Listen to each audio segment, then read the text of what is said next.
요즘 우리 코로나 바이러스로 인해서 경제가 전 세계가 다 어렵고 개인 쪽도 경제가 어려워진 그런 전 세계가 함께 어려움을 당하고 있습니다. 이럴 때일수록 경제가 어려울수록 사람들은 이 로또 열풍이 나라마다 일어나고 있다고 그래요. 코로나 때문에 로또를 더 많이 사는 사람이 많다고 그러는데 미국은 우리 한국보다도 그 로또 당첨되면 금액이 10배나 더 많아요. 수백억씩 또는 천억이 넘기도 하고요. 근데 우리나라는 훨씬 적어요. 왜 그리 적은지 모르겠습니다만, 근데 우리나라는 로또가 참 하나 맞추기도 어려운데, 그런데 매 기수 보면은 그 로또 금액도 적은 데다가 여러 명이 나오는데 1등이 요즘에는 여러 명이 나오는데 그래도 나눠 가지니까 그렇지만 금액이 적다 하더라도 상당한 돈이니까요. 그래서 제가 인터넷 들어가서 지난주에 8월 1일 겁니다. 8월 1일 922에 1등 해가 나왔는데 내가 봤더니 34억 1,790만 4,500원. 제가 끝자리까지 다 제가 적었습니다. 대단하지요. 이 하나 로또에 걸렸다. 그 금액도 굉장히 큰 금액입니다. 저는 오늘 그 로또에 대해서 이야기하려는 것이 아니라 로또 인간이 있다는 사실입니다. 로또 부부가 있다는 사실입니다. 그 로또 부부는 뭘 말하는가 봤더니 맞는 것이 하나도 없는 인간이 로또 부부래요. 옆 사람에게 당신은 로또 부부입니까? 찰떡궁합입니까? 물어보시기 바랍니다. 참 인생을 살면서 부부간에 어쩌면 당신하고 나하고 맞는 게 하나도 없냐. 이제 이것이 같이 결혼 생활하면서 처음에는 신혼 때는 눈에 콩깍지가 끼어가지고 서로가 모른대요. 근데 조금 정신들만 하면 어찌 여자 이 남편은 어떻게 하고 가등이 없는가 하고 참 어쩌다가 하나 가등이 나오면 여러분 로또 중에 6자리만 되는데 그거 하나 맞춘다고 돈 되는 거 아닙니다. 근데 어쩌다가 하나 두 개에 맞는 것 뿐이지 오래 살면은 맞는 것이 별로 없다는 거죠. 그래서 어떤 분은 이제 신혼이란 말이 한 사람은 신이 나게 만드는 한 사람은 혼이 나야 된다는 말 뜻이 그만큼 부부는 남자의 근본이 다르기 때문에 같은 걸 찾는 것이 어리석은 자요. 로또를 맨날 기다리는 것과 똑같다 그럽니다. 그래서 로또 인간이 있다.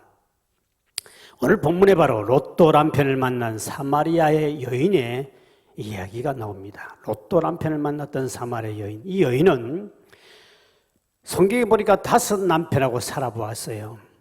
그래서 너무 맞는 게 없어요. 로또 인간이었습니다. 그래서 이제 다시 새로운 사람을 만났는데 6번째 남편을 만났는데 이 6번째 남편도 만나서 살아보니 이 인간도 또 로또 인간이야. 어떻게 되면 같은 게 하나 없어요.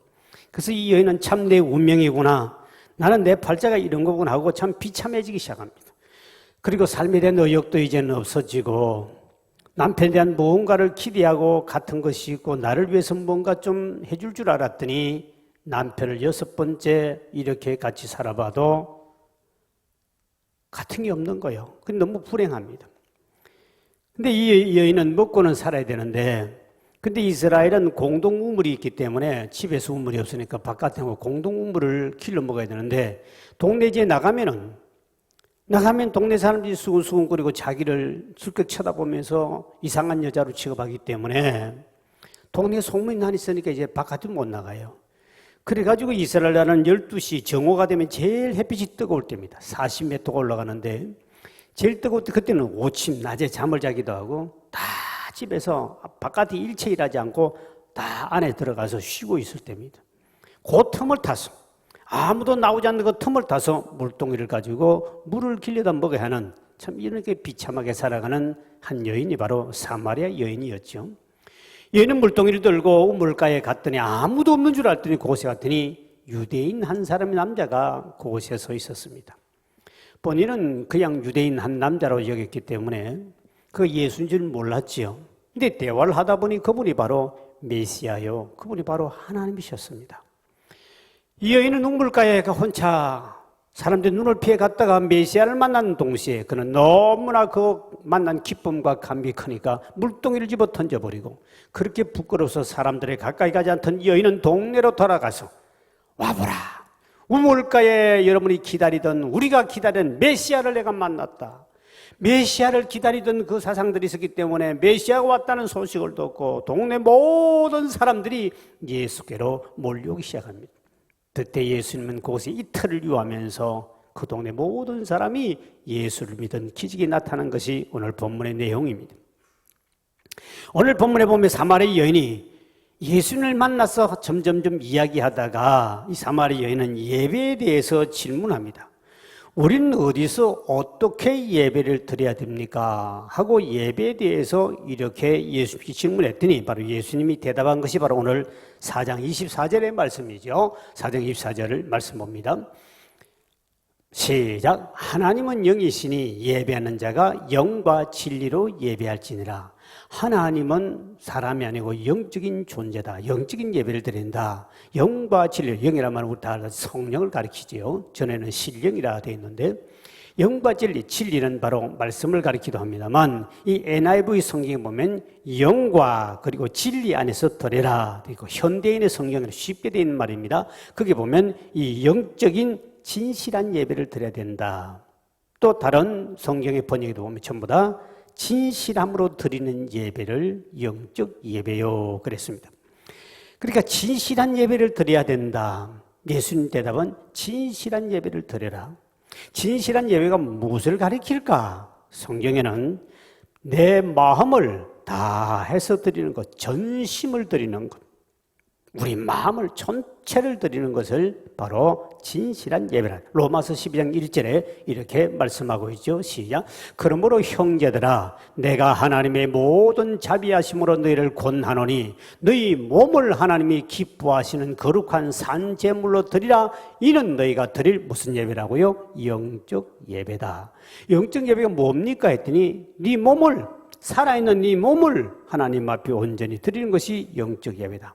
구약시대에 보면은 하나님 앞에 제사드리는 예배 드릴 때는 반드시 제물을 가지고 짐승을 죽여서 하나님께 드립니다. 그런데 오늘날 신약에 와서 이제 이 예배는 예수님이 우리 인류의 죄를 위해 우리를 죄신해서 죄를 대신해서 십자가에 본인이 돌아가심으로 대신 드렸기 때문에 우리는 죽여서 드릴 필요는 없습니다. 단지 우리의 마음, 우리 몸 전체를 주님께 살아있는 우리 몸 전체를 마음 전체를 드리는 것을 바로 하나님께 드릴 영적 예배요 진실한 예배인 줄 믿으시길 바랍니다. 마음이 담지 않는 예배는 하나님이 받으시지 않는다는 것이죠. 이사야 29장 13절을 이렇게 말씀하고 있죠. 시작. 주께서 이르시되 이 백성이 입으로는 나를 가까이하며 입술로는 나를 공경하나 그들의 마음은 내게서 멀리 떠났나니 그들이 나를 경외함은 사람의 계명으로 가르침을 받았을 뿐이라. 그들이 내게 와서 하나님을 경외한다고 그러고 예배를 드린다고 그러고 내게 와서 찬송을 하고 입술로 고백도 하는데 그런데 그들은 이뿐이지 마음은 내게서 멀리 떨어져 있다. 하나님이 여러분의 마음을 보고 있다는 거죠. 하나님이 이사야 선지자에게 이사야 선지자가 유다 왕 우시야 왕이 죽습니다. 그랬을 때 이사야 선지자는 나라가 걱정들었습니다. 왕이 갑자기 죽어버리면 국가는 비상사태가 벌어지는 거죠. 깊이 하나님이여 이제 우리나라 왕이 죽어버리면 이 민족이 어떻게 되는 겁니까? 왜 이런 일이 벌어집니까? 하고 하나님 앞에 깊이 슬퍼하며 깊은 기도를 할 때 하나님의 음성을 듣게 됩니다. 내 마음이 너무 괴롭고 슬프다. 주님이 갑자기 슬프다 그래서 하신 말씀이 내가 이스라엘 백성들을 선택해서 내가 양육하지 않았느냐. 저들에게 세계 모든 민족 위에 하나님이 뛰어난 민족으로 복을 주고 저들의 민족을 택해서 내가 양육해 왔는데 저들은 내게서 멀리 떠나가고 있다. 소도 그 임자를 하고 나귀도 주인의 구유를 아는데 저들은 나를 거역하며 나를 멀리하고 나를 알지 못하는 거구나. 내가 너무 괴롭고 슬프다. 그들이 내게 와서 예배를 드린다 그러고 제물을 가지고 오고 내게 오지만 예배를 드렸다 그러고 제사를 드렸다 그러지만 나는 그들이 예배를 제사를 받지 않고 그들은 성전의 마당만 밟고 갈 뿐이지 아무것도 아니야 하고 아주 슬퍼하면서 괴로워하면서 이사야에게 말씀했어요. 그게 바로 오늘 이사야 1장 12절에 이렇게 말씀하고 있거든요. 시작. 너희가 내 앞에 보이려 오니 이것을 누가 너희에게 요구하였느냐? 내 마당만 밟을 뿐이니라. 교회 와서 하나님 앞에 뭐 헌금을 하고 뭐 하고 예배드리고 찬송하고 했습니다. 하지만 주님 보시기에는 너 교회 마당만 밟았지 진짜 네 마음을 내게 줬느냐? 주님은 마음을 원한다는 거죠. 성도는 마음을 다해 예배드리고 마음을 다해 주님을 사랑하시길 주의 이름으로 축원드립니다. 마음이 담기지 않으면 우리 인간관계도 본 마음이 없으면 정말 그거는 선물도 선물로 여기지 않죠. 우리 성경에도 마음을 다하고 성품을 다하고 힘을 다하여서 여호와를 사랑하라. 하나님을 사랑해도 마음을 다해서 사랑해야 되고 힘과 뜻을 다해서 주님 앞에 예배할 때 모든 걸 하나님 앞에 예배할 때도 그 마음을 다해서 드리지 않으면 그 예배는 주님이 너는 마당만 밟고 갔다. 우리 개혁주의 예배관이 있습니다. 개혁주의 예배론에 예배관이 무엇이냐 그랬을 때 5가지가 들어가야 예배라고 그럽니다. 첫째, 하나님의 말씀 있어야 됩니다. 두 번째, 기도가 있습니다. 세 번째, 예배는 찬송이 있습니다. 그리고 헌금이 있습니다. 그리고 마지막으로 인간관계 교제가 있는 것입니다. 우리 개혁주의에서는 이 5가지가 들어가 있지 않으면 그는 예배가 아니다. 그리고 이 5가지 중에도 하나하나가 다 귀중한데 하나를 빼먹어도 안 된다. 하나하나 모든 것에 마음을 다해야 된다. 마음을 다해야 되는데 이 마음을 다하지 않으면 그는 하나님 받지 않으신다. 그래서 진실하게 하나님 기뻐하시는 예배, 기뻐 받으시는 예배를 드리기 위해서는 하나하나 그 5가지의 마음을 담아야 된다. 요즘 우리 코로나 때문에 제가 늘 두려워하고 불안해하는 것이 하나 있습니다. 그것은 오늘 우리 예배관이 점점 마음이 멀어지고 있다는 사실입니다. 특별히 우리가 유튜브로 온라인으로 이 시간 또 예배드리는 사람이 많이 있는데 우리가 특히 조심해야 할 사람이 있습니다. 온라인을 예배드리는 사람들이 그런 사람이 없기를 바라지만 예배를 드릴 때 설교만 딱 듣고 딱 꺼버리는 인간들이 있습니다. 오늘 유튜브로 듣고 있는 사람들 잘 생각했어야 됩니다. 예배는 5가지 요소에 하나만 빠져도 그는 진실된 예배가 아닙니다. 설교만 딱 듣고 찬송도 안 해요. 안 불러요. 설교만 딱 듣고 똑똑 딱 먹고 그거만 딱 그러고 스마트폰 꺼버리고 그리고 이제 일을 하고 잠자고 TV 보고 노는 인간들이 있을 수 있기 때문에 말합니다. 절대로 예배는 설교만 예배가 아니라는 사실입니다. 반드시 예배는 우리가 찬송도 마음을 다해서 드려야 되는 겁니다. 요즘 우리 교회 오시는 분들도 조심해야 됩니다. 교회에 나와서 예배드리는 사람 중에 요즘에 마스크를 딱 끼다 보니까 이 마스크가 저 사람이 찬송을 하는지 안 하는지 입이 딱 붙어있어요. 나도 모르고 옆 사람도 모르는데 주님은 아십니다. 힘들더라 여러분 마음을 다해서 찬송하시길 주의 이름으로 축원드립니다.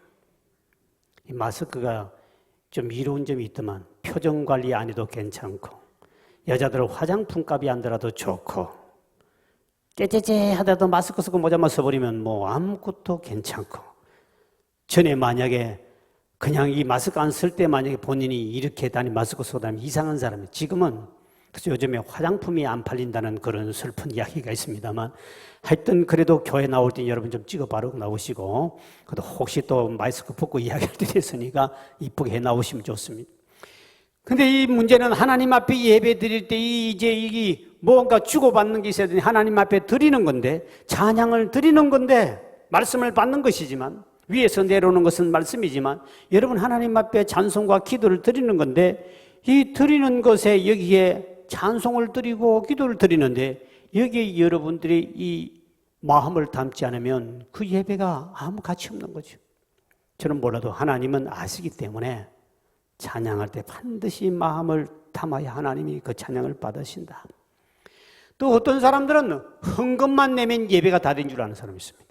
온라인을 헌금 보내고 11조 보내고 또 하나님 앞에는 헌금 하나 내고 그냥 앉았다가 나오면 이게 예배인 줄 아는 주님은 여러분 성경의 이사야 1장 11절에 보면 이렇게 말씀하고 있습니다. 시작. 여호와께서 말씀하시되 너희 무수한 재물이 내게 무엇이 유익하뇨? 나는 순양의 번제와 살찐 짐승의 기름에 배불렀고 나는 수송아지나 어린 양이나 순염소의 피를 기뻐하지 아니하냐.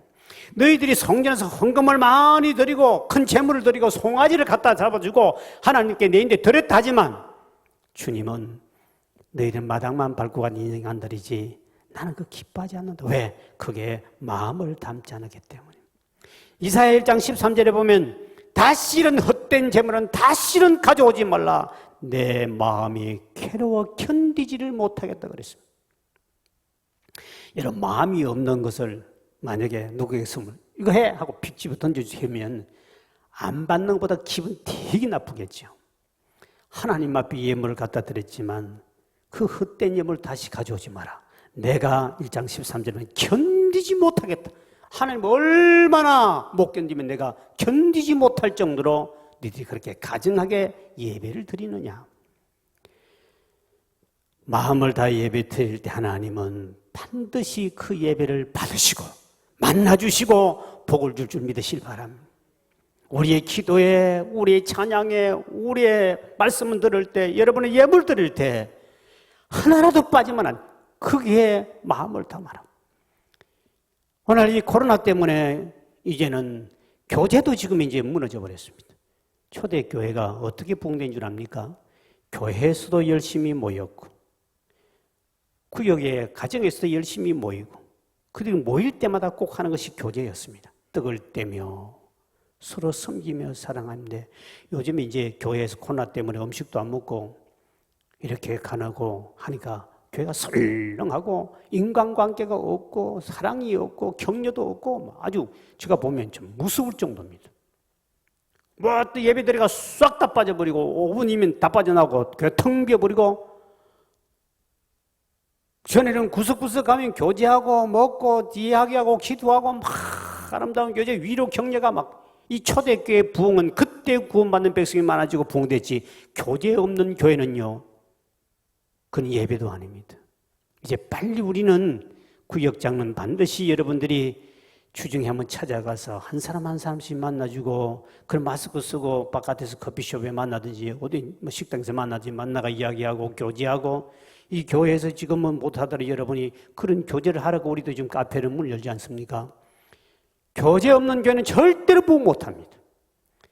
그래서 한국 교회가 모든 교회 가면 다 식사를 공짜 아니면 돈이라도 받는 것 싸게 받는 것은 교제하라고 하는 거예요. 그 배부르는 목적이 아닙니다. 초대교회는 그들이 마음을 같이하여 떡을 떼며 교제할 때 주께서 구원받는 백성을 날마다 더해 주셨다. 한국 교제 이 교제가 무너지면요 앞으로 빨리 회복돼서 교회마다 음식을 먹을 수 있도록 해줘야 되는데 이게 지금 교회마다 막 음식 먹다가 터지지 않습니까? 지금 계속 터지고 있는데 이거 교회 무너뜨리는 거예요. 어쨌든 우리 코로나가 빨리 떠나가지 않으면 교회는 무너집니다. 교회 무너지면요 민족은 저절로 재앙이 임합니다. 기독교 역사의 성경 구약 성경에 보면 하나님 백성들이 점점 교회를 멀리할 때 하나님은 전쟁을 일으켜서 나라를 망하게 만들어버립니다. 이거는 무서운 심판입니다. 그래서 반드시 하나님 앞에 마음을 다해서 성도를 위로하고 격려하고 사랑하고 섬기고 이게 십계명 2가지 아닙니까? 하나님을 사랑하지만 내 이웃을 내 몸처럼 사랑하라는 이것이 십계명의 핵심 아닙니까? 그런데 이것이 하나가 빠져버리니까 교회가 점점 숫자가 줄지 늘어난 교회는 이 대한민국 한 개도 없습니다. 왜? 교제가 빠졌기 때문에. 목사는 교제를 굉장히 중요시 여깁니다. 한국 사람들은 세상 사람들도요 무엇을 같이 음식 먹고 나면 굉장히 친해집니다. 그래서 초대교회는 철저하게 집에서도 떡을 떼고 모일 때마다 떡을 떼며 교회 가도 예찬식 있고 성찬식 2개를 다 했습니다. 왜? 교제를 하기 위해서. 2개를 교회마다 예찬식도 하고 성찬식도 하고. 계속 왜? 그 속에서 교제를 하나님이 위로와 격려와 축복이기 때문에 본인만 예배 속 들어가면 이거는 인간관계 전혀 없습니다. 그런 본인은 편할지 모르지만 그런 하나님이 예배관이 아닙니다. 왜 이렇게 교회를 잘 지어놓고 합니까? 모여서 교제하고 함께 예배드리고 함께 교제하고 함께 격려하고 하라고 한 겁니다. 함께라는 게 빠져버리면 그 교회는 성령이 떠나가 버립니다. 구약의 다윗이 하나님 앞에 찬송을 하기나 기도를 하기나 할 때마다 그는 마음을 전심을 다하여 여호와께 했더니 하나님께 복을 주셨다. 시편 138편 1절을 보십시오. 시작. 내가 전심으로 주께 감사하며 신들 앞에서 주께 찬송했다.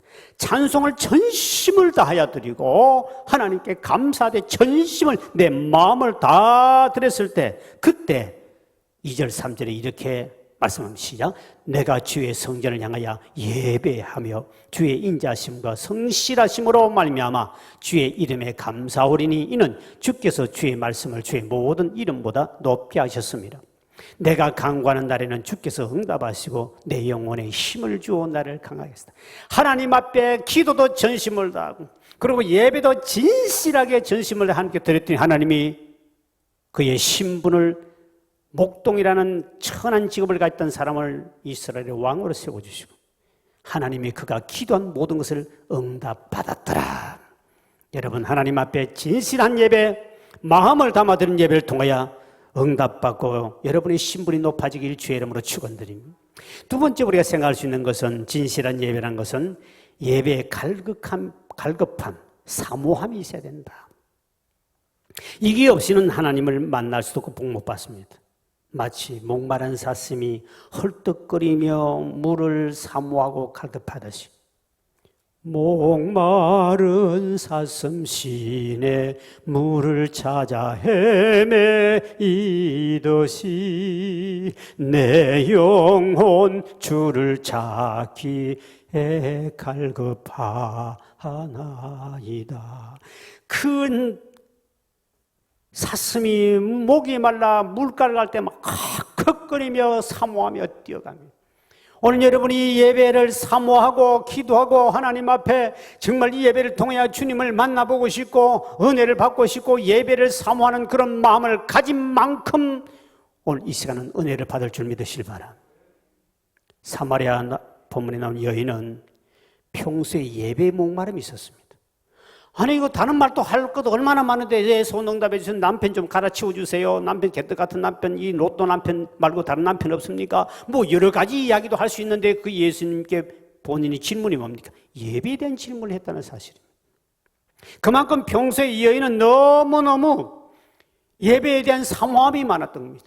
왜? 남편을 6번째 같이 남편을 살아보니 세상에 로또 인간이니까 아무런 자기에게 사랑에 대한 것도 채워주지 못하고 그래 여러분 남편 7번 바꿔도 똑같은 겁니다. 로또 인간입니다. 그러니 그 속에서 뭔가를 자꾸 다른 남편 얻으면 괜찮겠지 하고 해도 바꾸고 해도 도대체 자기에는 만족 없고 기쁨이 없으니까 이제 본인은 아니다. 내가 예배를 제대로 드려서 그 주님을 만나고 예배를 통하여 내가 은혜를 받으면 내 마음에 이런 섭섭함과 외로움과 그 잘못된 모든 걸 다 없애버리고 참 평안이 오겠구나.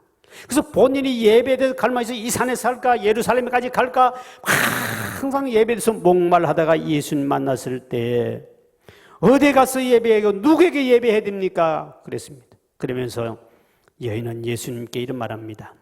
메시아가 오면 알려주십시오. 나는 정말 예배다운 예배 한번 드리고 싶은데 메시아란 사람이 오시면 저에게 좀 알려주십시오. 당신은 선지자 같아 보이는데 내가 신령과 진정으로 하나님께 예배 드리기를 원합니다. 그때 우리 예수님이 네가 그렇게 목말라 하는 걸 내가 알고 있다. 네가 그렇게 예배에 목말라 하는 걸 내가 알고 있다. 그래서 내가 너를 찾아왔노라. 내가 바로 하나님이요 메시아다. 오늘 본문에 이렇게 말합니다. 25절 26절에 보십시오.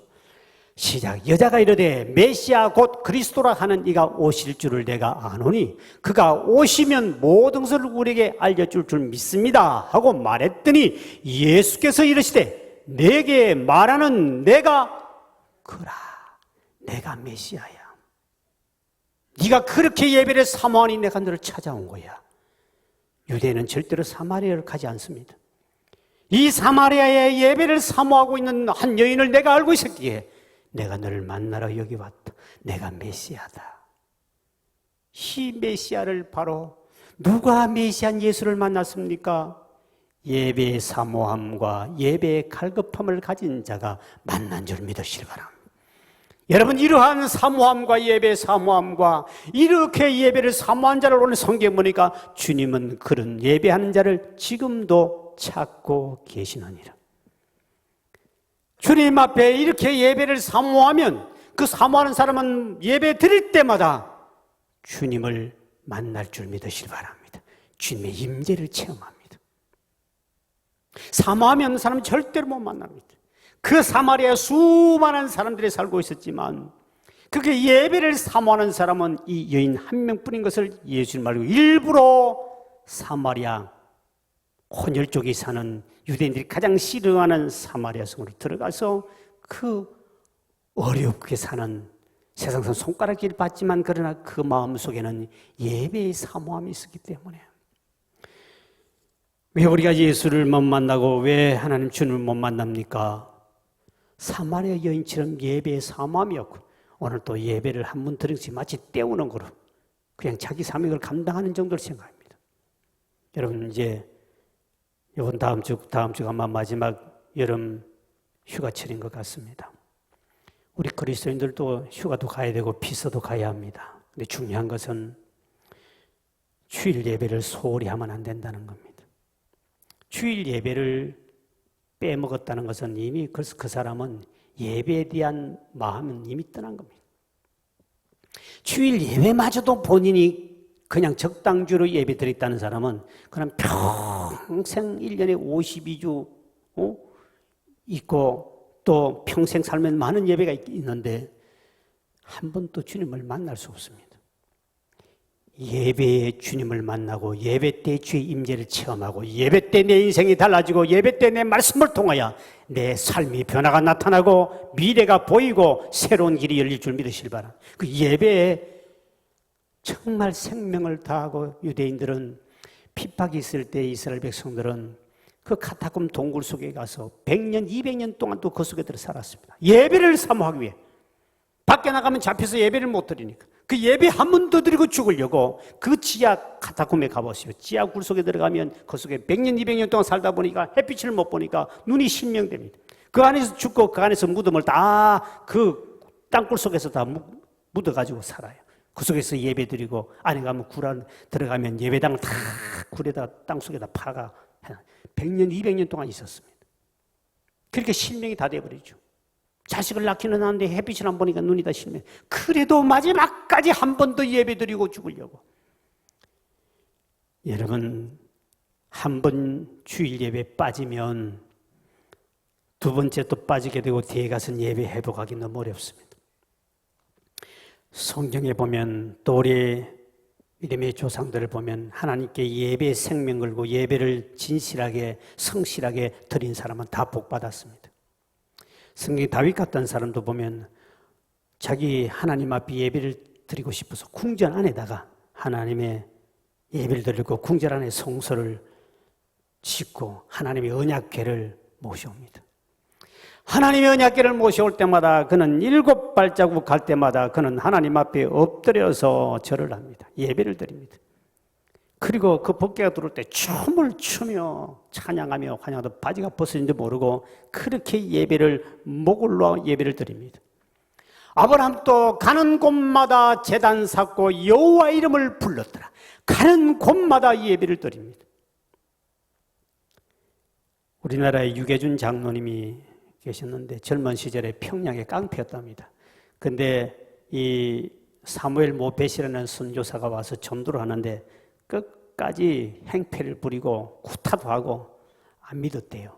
그런데 그 선교사가 때려도 예수 전하고 싸우지 않냐고 끝까지 온유하게 끝까지 온유한 모습, 인자한 모습에 이 친구 감동을 받아가지고 미림교회를 자기가 집에서 세웁니다. 그때부터 본인은 예배 중심으로 삽니다. 그리고 6.25 전쟁이 일어났을 때 그 교회를 빼앗기 혼자서 그 교회를 끝까지 예배드리며 지키다가 거기서 돌아가셨겠죠. 그리고 아내 되는 사람은 결국 8남매 6남 2년대 남한으로 넘어오고 남편 되시는 그분은 유계준 장로님은 그 교회 예배를 드리며 혼자 드리며 교회를 지키다가 거기로 돌아가십니다. 근데 한국 남 사모님이 이제 데려온 그 6남 2녀 중에 그분들이 자녀들을 보았더니 장남 유기원 장로님은 국립의료원 원장이 되고 사남 유기천 장로는 서울대 총장이 그리고 사제 30억을 들여 장학재단을 설립하고 딸 유기순 박사는 국무총리 이한빈 박사의 부인으로 숭실대 총장을 하고 그분들의 자녀들 교수, 의사 그리고 그분의 후손 106명이 모두 가득 하나님의 축복받은 사람. 그 아버지가 예배 생명 걸고 교회를 끝까지 지켰더니 그 후손들이 복을 주더라. 우리가 잘 아는 연세대 총장은 초대 총장 백낙준 박사도 마찬가지죠. 그 아버지는 길거리에서 점치는 점쟁이였는데 전도하는 사람들이 당신 자식 지옥 안 보내고는 당신까지 예수 믿고 예수 믿어야 구원받지 당신 그런 식으로 하면 당신 자식 지옥 간다고 점쟁이 노릇하면 안 된다고 소리를 지르는 그 말 한마디 충격을 받고 내가 자식 잘 되라고 이게 점쳐가지고 돈 벌어가 자식을 위해서 하는데 자식 지옥 보낼 바에야 내가 뭐하냐고 집어 던져버리고 그 일로 교회 가서 사찰집사로 청소하고 일을 하는데 너무너무 가난하니까 자기 자식을 학교를 못 보내고 어느 날 선교사가 그 교회를 왔는데 애가 밖에 마당에 놀고 있으니까 너 왜 오늘 학교 안 갔냐 그랬더니 우리 아버지가 가난해가지고요 이 교회 사찰이에요. 그래서 저는 돈이 없어서 학교를 못 갑니다니까. 그러니까 선교사가 그를 데려가서 미국 가서 공부를 시킵니다. 예일대학교 최우수 장학생으로 졸업합니다. 그분이 바로 우리나라에 와서 연세대 초대 총장이 되죠. 하나님 앞에 예배 중심으로 살 때 이 본인이 연세대 총장 그 아버지는 뒤에 인생을 깨닫고 난 다음에 정말 자손들까지 하나님이 믿음 안에 복을 받습니다. 아버지가 예배관에 바로 서고 엄마가 예배관에 바로 섰을 때 자식들도 복을 받더라. 노아가 그렇게 홍수가 나고 다 끝나고 나면 제일 먼저 한 일이 뭡니까? 아파트 짓는 것도 아니고 연립 짓는 것도 아니고 홍수 끝나고 나면 당장 잘 집을 지어야 되는데 나오자마자 하나님 앞에 제단을 쌓은 줄 믿으시기 바랍니다. 그러니 하나님께서 그를 당대의 의인으로 하나님이 그의 복을 주신 것이죠. 우리가 예배관이 흔들리면 안 됩니다. 여러분 예배관이 흔들려버리면 결코 하나님 앞에 축복을 못 받습니다. 하나님 앞에 연락되는 예배, 하나님이 기뻐 받으시는 예배, 예배를 통해서 우리가 주님을 만날 수 있는 예배, 이 예배는 진실하게 드린 예배입니다. 우린 예배가 참 많지요. 그 많은 것 1년에 그리고 평생 예배를 몇 번 드리는가 한번 생각해보면 엄청나게 많이 드립니다. 수천 번 예배를 드립니다. 그런데 한 번이라도 이 예배를 주님이 연락받으시고 주님이 기뻐 받으시는 예배를 드리면 우리 인생은 달라지고 응답도 받고 문제 해결받고 인생의 해답이 예배 속에 있는 줄 믿으시길 바랍니다. 다 나옵니다. 오늘 본문의 사마리아 여인 이 주님을 만나고 예배를 삼아다 보니까 메시아를 직접 만났습니다. 주님은 오늘 또 참되게 영과 진리로 오늘 또 성령과 진실되게 예배한 자를 지금도 찾고 계신다고 그랬습니다. 지금도 현재 진행형입니다. 그래서 우리는 하나님 앞에 이런 마음을 다하고 예배의 갈급함을 사모함을 가지고 여러분은 예배 드릴 때마다 가정에서 예배 드린 사람도 마음을 다해서 갈급함으로 드려야 되지 적당하게 하면 안 됩니다. 교회 나온 사람도 마당만 밟고 가지 않고 정말 여러분은 우리 교회는 성령이 임재하는 교회요. 이 예배당에 오는 사람마다 은혜를 받는 교회가 되어야 되기 때문에 이렇게 사모하는 사람이 많이 올 때 120문도가 성령에 대한 은혜를 사모하고 기다리는 모든 자에게 맺듯이 우리 교회는 예배를 사모하고 진실 드리는 모든 예배하는 자에게 온라인으로 그리고 가정에서 이 교회에서 드린 모든 자에게 이와 같은 하나님의 임재하심과 주님을 만나는 이 축복의 길 주의 이름으로 축원드립니다. 좋은 한 노래를 찬양을 한번 가사를 제가 소개해 줄 게 있습니다. 우리에겐 소원이 하나 있네. 그 소원이 뭐가 돼야 되느냐? 주님 다시 오실 그날까지 주님 오실 그날까지 우리에게 소원을 가지고 마음의 소원을 가지고 우리가 갈급함을 해야 할 일이 있는데 그게 뭐냐? 교회를 교회되게 예배를 예배되게 주여 우리를 사용해 주소서. 예배되는 자에서 사용하소서. 오늘 우리 찬양 드리는데 먼저 제가 그 영상으로 우리 같이 부르고요. 그리고 그걸 계속 따라 주시고 기도를 이어서 하도록 하겠습니다. 우리 함께 우리 찬양을 따라 부르면 되겠습니다. 우리 부르고 난 다음에 기도하는 생각하겠습니다. 가사를 생각하면서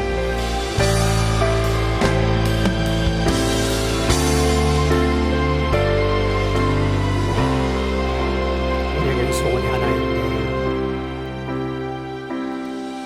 우리에게 소원이 하나 있네. 주님 다시 오실 그날까지, 주님 다시 오실 그날까지 우리 가슴에 새긴 주의 십자가 사랑, 나의 교회를 사랑케 하네. 주의 교회를 향한 우리 마음, 희생과 포기와 가난과 고난, 하물며 죽음조차 우릴 막을 수 없네. 우리 교회를 이 땅에 희망, 교회를 교회 되게, 예배를 예배 되게 우리 사용하소서. 진정한 부의 날 오늘이 마도록 우리 사용하소서.